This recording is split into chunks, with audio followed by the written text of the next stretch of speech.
বয়স বাড়ার একটা সুন্দর দিক আছে।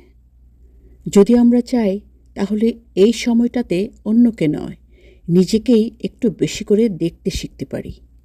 সারা জীবন আমরা কত মানুষের কথা শুনি। কেউ প্রশংসা করে, কেউ সমালোচনা করে, কেউ বিচার করে, কেউ ভুল বোঝে। অনেক সময় আমরা অন্যের চোখ দিয়ে নিজেকে দেখতে দেখতে নিজের আসল মুখটাই ভুলে যাই। কিন্তু একটা সময় এসে মনে হয় নিজের আয়নাটা নিজেকেই ধরতে হবে। আমি কি শুধু আমার অপূর্ণতা? আমি কি শুধু আমার ব্যর্থতা? আমি কি শুধুই আমার আফসোস? না, আমার ভেতরে আরও অনেক কিছু আছে।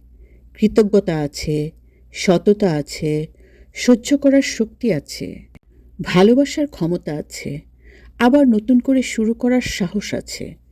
অনেক সময় আমরা নিজের ভালো দিকগুলো খেয়ালই করি না, অথচ যে ফুলটাকে বাঁচিয়ে রাখতে চাই তাকে যেমন পানি দিতে হয়, তেমনি নিজের ভেতরের ভালো গুণগুলোরও পরিচর্যা করতে হয়।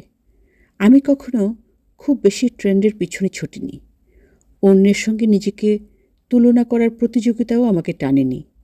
আমার কাছে সবসময় মনে হয়েছে পৃথিবীর সবচেয়ে গুরুত্বপূর্ণ কাজগুলোর একটি হলো নিজের স্বকীয়তাকে বাঁচিয়ে রাখা। আলাদা হওয়ার জন্য নয়, অহংকার করার জন্যও নয়, বরং নিজের কাছে নিজে পরিষ্কার থাকার জন্য।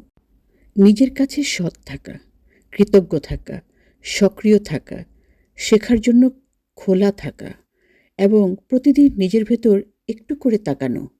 আমার মনে হয় শান্তি কোনো অর্জনের নাম নয়, শান্তি হলো নিজের সঙ্গে বন্ধুত্ব করতে পারার নাম। যে মানুষ নিজের ভেতরের ভালোটা চিনতে শেখে, সে অন্যের ভালোও দেখতে শেখে।